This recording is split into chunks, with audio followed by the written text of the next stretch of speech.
Dear Boomers, today I want to offer 13 principles that will enhance your life as you practice these things. I mean, we've talked about them on the show before, but I'm going to compile them into 13 principles for inner peace, happiness, and success. So the first one is that we need to understand impermanence. And usually, when we get to be a little older, we do understand impermanence. Things do not stay the same. Just the simple thing of a changing season. The During the early spring, there's blossoms that gradually fall off and bring us the leaves of the tree. The impermanence of life does include people passing on that we love, people who don't know pass on. That's the nature of impermanence. And when we're young, we may not understand that principle. I mean, I don't mean to say that in an ageist way. I'm very conscious of the fact that when we say the older and the younger, we aren't. But I know when I was younger, I did not understand that everything is impermanent in this three-dimensional reality. The second one is cultivating mindfulness. Mindfulness is the everyday practice of being conscious of breathing, and when you breathe in, you're conscious of it, and when you breathe out, you're conscious of it. And when in that consciousness, you slow down life, and you look purposely around your awareness and your environment. You look. When you go outside, you breathe into the beautiful green of the springtime and the beautiful leaves that are showing us their life force. Mindfulness has gone into the mainstream of American life and probably all over the world as a result of Buddhist thought. Now, I must clarify and say I am not a Buddhist, but I am a student of universal principle and truth. So mindfulness is something that can be practiced in every moment of the day. And it gives us a greater appreciation for the principle of impermanence. We get to accept that impermanence is a reality, and we mindfully appreciate the moment at hand as we look all around us in a state of appreciation. The art of letting go. Now, that is such a remarkable principle. Let me just refer to my notes a minute. This revolves around releasing attachment to outcomes. Instead of wishing for an outcome, we appreciate the process.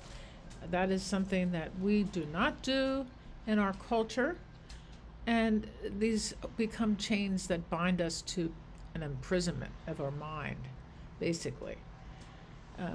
And if we can let go of our attachments to outcome, we actually can live a very happy life. We can become very, very full of life and full of everything that life has to give us.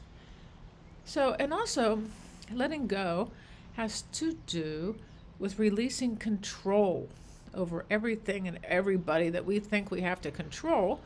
And when we let go of control, we can relax into the appreciation of everything that life has to give us.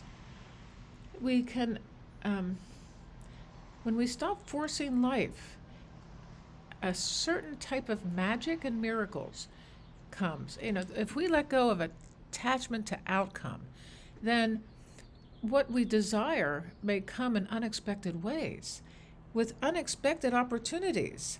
That is so true. Now, the next one is the power of silence. The power of silence. And when we can take time, we've talked about pausing for gratitude and taking pauses for silence. And in those silence, and we can create silent retreats within our own home. And that's easier to do if you live alone. It's harder to do if you live with a bunch of people and children and dogs and cats and reptiles, but the silence of the moment can bring us a great opening. It can create an opening to great creativity and inspiration and intuition. So then in these moments of silence, we recover, we rejuvenate, we repair, and we rest. And these things are very important in a fast-paced, moving world that we live in. Whether we like it or not, that is the truth of the situation. And, we can interact with the world when we do return from silence in a more joyful way with great appreciation for everything that life has to give us.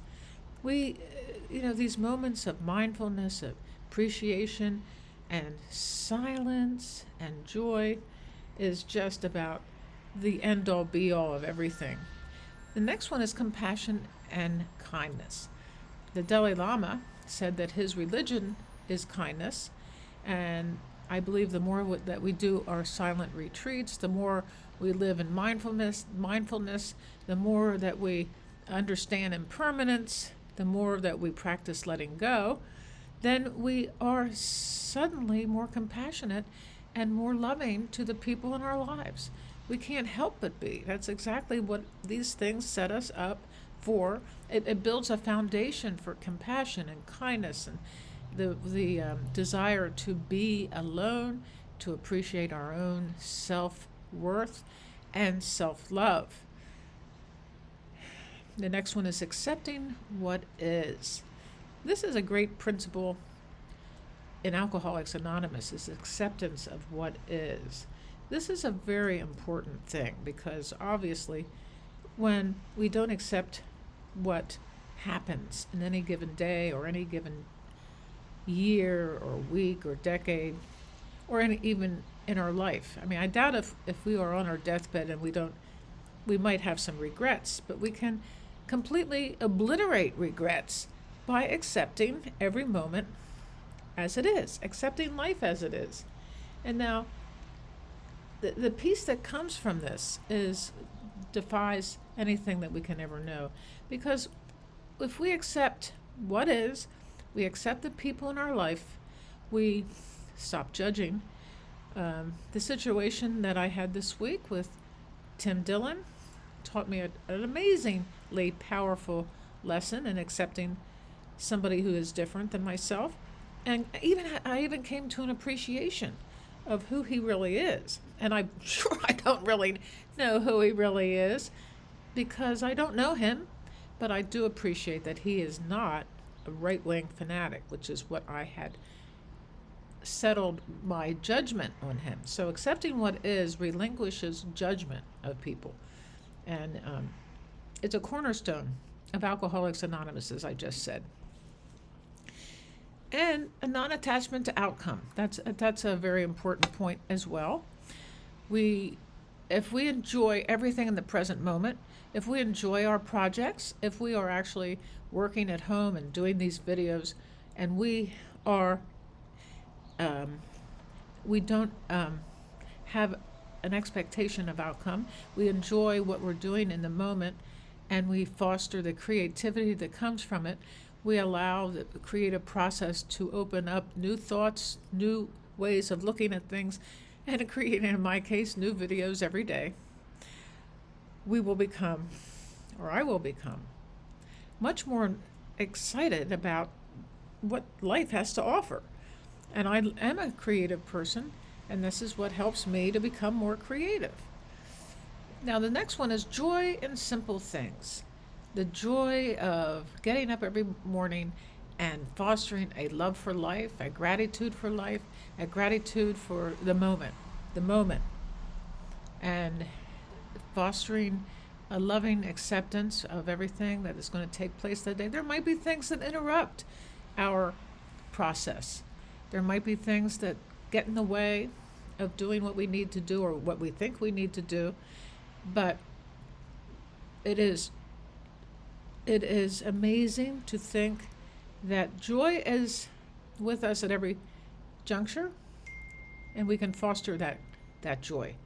Another thing that comes to mind is that happiness is an inner game, that we do not have to ever place our happiness on outside circumstances, that anything that happens to us, if we foster these 13 principles and we practice them every day, not just alone as apart from the other principles, but you can look them over and practice them every day, we will not be placing our happiness on anything outside of ourselves.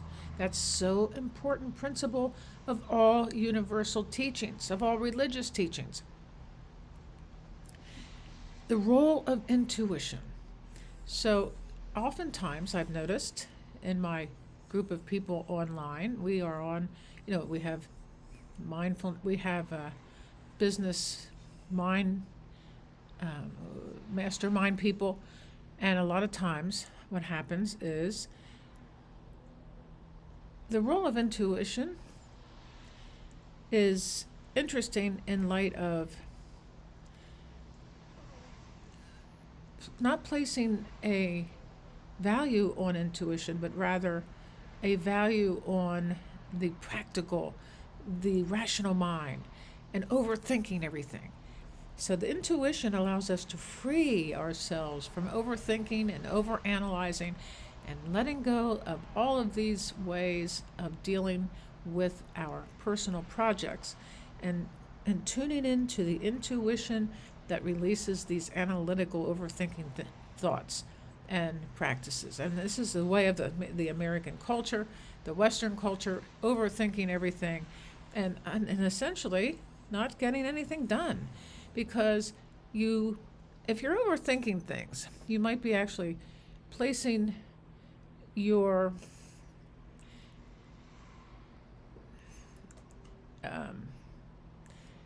you're placing overemphasis on what people think of you or how you appear to the outside world. And so that's part of overthinking, part of overanalyzing. What are we overanalyzing? We have a fear of getting in front of people and being ourselves. We are afraid of being vulnerable, and we're afraid of giving to people generously. And again, the power of silence and fully goes with the principle of embracing solitude. Now, often taking silent breaks may not be the same as embracing solitude, because solitude is also important for rest, recuperation, love of life, and just being with the breath, fostering mindfulness. And it goes hand in hand with the next principle of mindful eating, taking time to bless the food, to observe the texture of the food, to enjoy the taste, the pleasure of tasting your food. And as you slow down and as you eat, you remember and imagine how that food got to your plate. How about the farmers that raised this food? And how about the seed that was planted to sprout the food to begin with? So as we slow down in every area of our life, these kinds of thoughts permeate our consciousness. We have a greater appreciation for everything that life gives us, including the food that we eat. Mindful eating is another thing that goes hand in hand with mindfulness. So what it comes down to is you don't just sit on your meditation cushion and meditate and then get up and fly into the busyness of everyday life, but you bring mindfulness into your life. You don't have to do it specifically when you are meditating. That's very, very important. Mindfulness, mindful eating shows us that we can be mindful and meditate all day long. Another one is huge, is reducing the ego. Now, ego consciousness means you can sense when people are just thinking about themselves all the time, and when they release or let go of that tendency to think of themselves only, then it opens up to other worlds of dimensions and thinking of other people first and serving people in a capacity of love and unconditional love. That is what that is exactly what reducing the ego is about. We can't get rid of the ego because it helps us to be on the alert if something is lurking around that we don't want. If somebody is breaking into my home, I have to assert my ego to survive, to counteract the intrusion. But in reality, reducing the ego as a spiritual practice goes hand in hand with everything I just said. And actually, as you do these practices, the understanding of impermanence, cultivating mindfulness, the art of letting go specifically, and the power of silence, the embracing solitude, compassion and kindness, non-attachment to outcome, the joy in simple things. As you practice these things, the ego is naturally reduced to become our ally instead of our enemy, really. And living in the present moment is what all of this has to do with. When we live in the present moment through breathing and through just in that single moment of the present moment, what happens is we live in the unknown. We are allowing the unknown to come into our hearts to inform our future.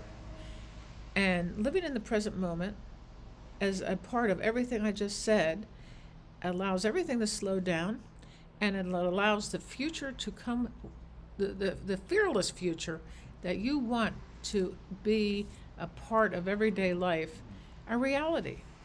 Living in the present moment is a part of everything that I have just said, and I am so thrilled to have given you these principles. Please subscribe to my station. These principles I'm going to be looking at every day in the morning when I wake up, and I will add to them, and I'm going to be doing a little bit of a series on letting go, because letting go is letting go, let God, just moving, stepping aside and letting life unfold with all the principles I just described. So please subscribe. I will see you again tomorrow. Peace on earth. Goodbye, dear boomers.